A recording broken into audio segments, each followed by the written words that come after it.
Welcome back to the channel, everyone. Well, today we've got a different video. It's different than what I usually do, which is typically content on the BMW. Some of you guys may remember last year I did a video on my Mclane mower that I converted to electric. And I've been reading comments, and I promised you guys an update on this. So I want to just hit you guys real quick, give you an update on the Mclane mower, how it's operating. The biggest things that I've been dealing with, which are mainly been the battery pack. And I'll try to see if I can't put some video here, some footage that I took for you guys on building my own battery pack. It's worked out somewhat. I think my biggest issues were, I think I have one of the cells on the battery is self-discharging, which is causing the entire battery to drain out a lot faster than normal. And that's just, it is what it is. So I do have some battery backups that I have picked up, but I just haven't had the time. You can kind of see them right there on the wall there. I got two 40 volt battery backups that I will be able to use, but I haven't actually built the holder for it. So I haven't been using those at this time. So as you guys can see, I'm on a work trip now. And I'm always trying to figure out what to do. So what I have now is my 18650 battery cells. I am actually building a battery kit. I actually purchased this off of AliExpress.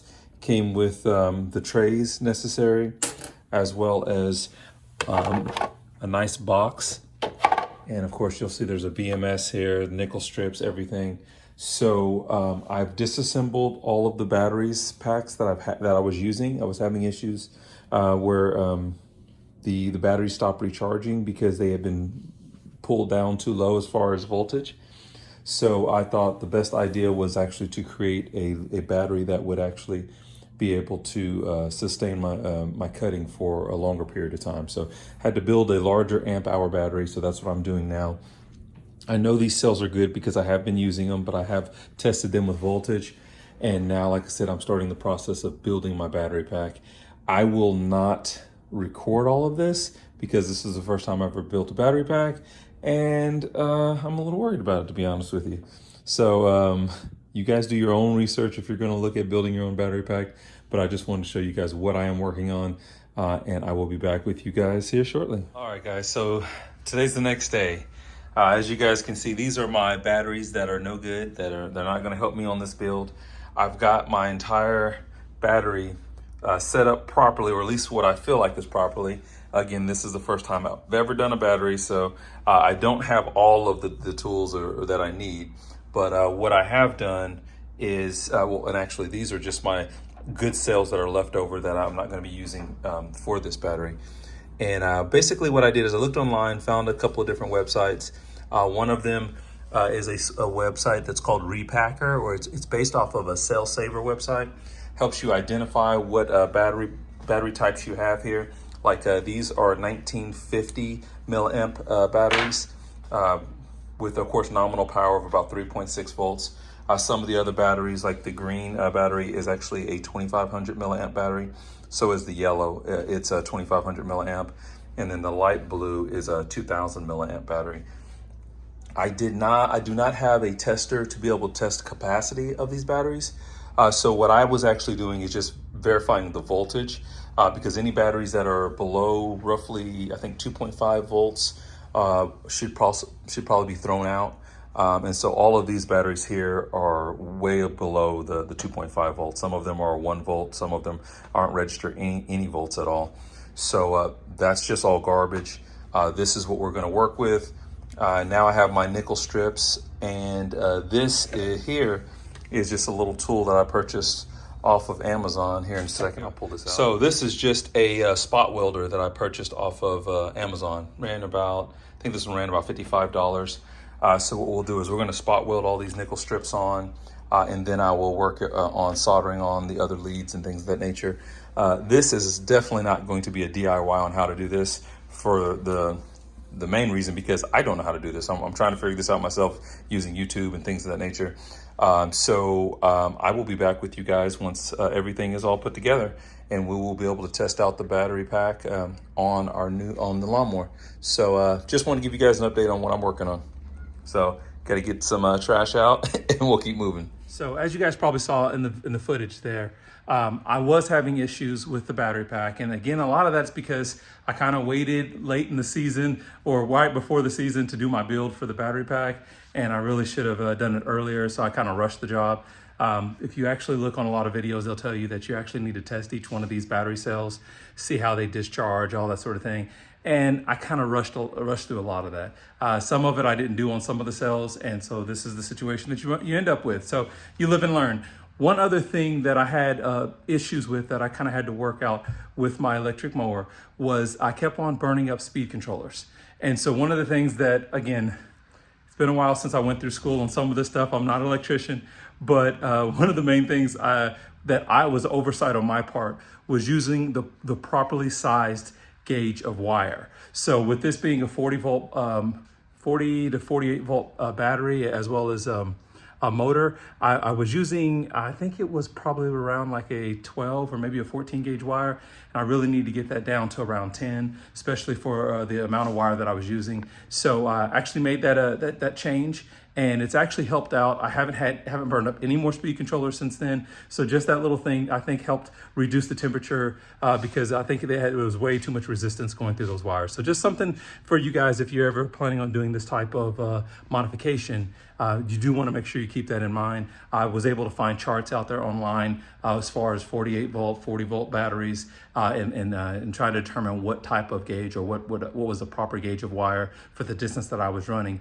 That's just something that you guys might want to keep in mind if you're ever going to do a build like this. So let's get into some of this cutting though, and we'll see what we think. But what I wanted to do is kind of put a quick video together for you guys, just because I've had a lot of people ask me with the Mclane going to electric, you lose a lot of the weight of the motor. And of course, and so they try to figure out if you're going to have issues with the mower kind of lifting and things of that nature as you're cutting and what that cut looks like. So I actually just picked up a second mower. It's not a Mclane, it's a Tru Cut. So I'll show you guys that as well. I got an excellent deal on it, but I haven't really this will be the first time I've ever cut with it, for one thing. So all of the kinks have not been ironed out yet. I haven't really had a good job. I haven't done an excellent job of sharpening the blade or anything like that. So, but I just wanted to kind of show you guys what it looks like compared to the electric mower and how it mows as far as the cut and what the quality of the cut, what it looks like, and then the much heavier Tru Cut, what it looks like is and when I'm cutting it the same way. So my thoughts are I'll probably just cut maybe 2 or 3, or probably maybe 4 strips with the Mclane, and then we'll do the same thing with the Tru Cut. When I typically cut, I usually double cut, so I'll do that, and I will show you guys so you can kind of have a comparison what that looks like, and we'll just kind of see what we think. So I'm going to turn the camera around real quick, show you the new Tru Cut that I got. Like I said, got an excellent deal on it. I actually picked it up for 150 bucks, so I can't be mad at that. So let me turn the camera around. Okay, so this is what we have, fellas. As you guys already know, we've got the Mclane here with the electric battery on it. And then we have the new Tru Cut sitting next to it. The Tru Cut has the Honda, as you see, the 4 horsepower engine. It's the GC 135. Really, really nice Mclane here. Like I said, pulled the motor off the Mclane, but it's really nice. It's just a really light mower at this time. So typically, even when I cut with the Mclane, I do not even use the extra drive wheels because it's not necessary. I can tell you, probably using this Tru Cut, I'm probably going to end up having to use those drive wheels, but we'll give it a shot. So what I'll do is, let me see if I can get a tripod set up. Take a couple of cuts here with the Mclane, and then we'll do the same thing here with the Tru Cut, and then we'll stop and we'll kind of compare.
So hopefully you guys will be able to see that. That is the double cut there with the Mclane.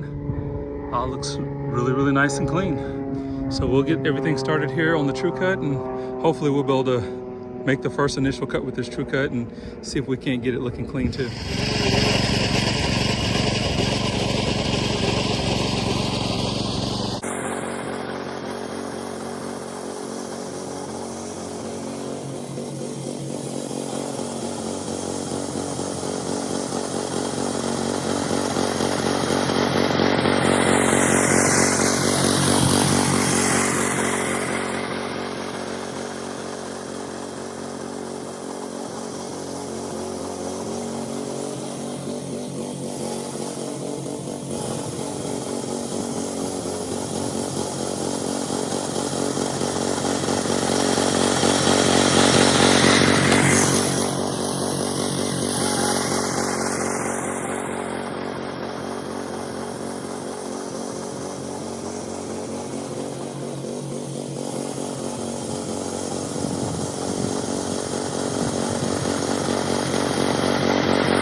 Okay, so hopefully you guys can see very, very similar cut.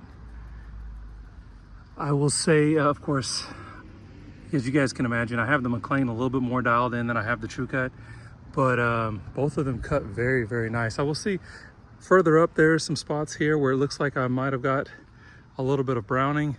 That I think is just because of the grooved roller on this Tru Cut. Might get down a little bit deeper into the canopy, but hey, I'm not mad at either one of those.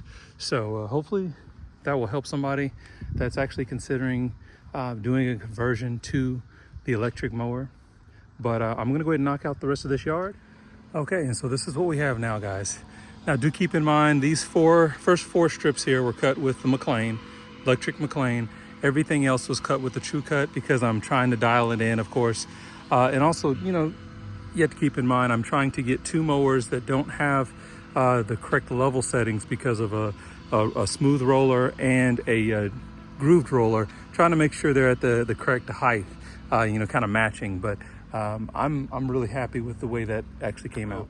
My final opinion, side-by-side comparison of these mowers, they both have great uses.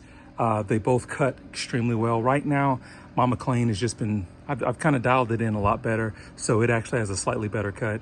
I may look at taking this new Tru Cut to a local guy and actually having the blades sharpened or ground down, just so that we can get a really smooth cut and get rid of the wavy cut, because I did have to keep going over certain areas.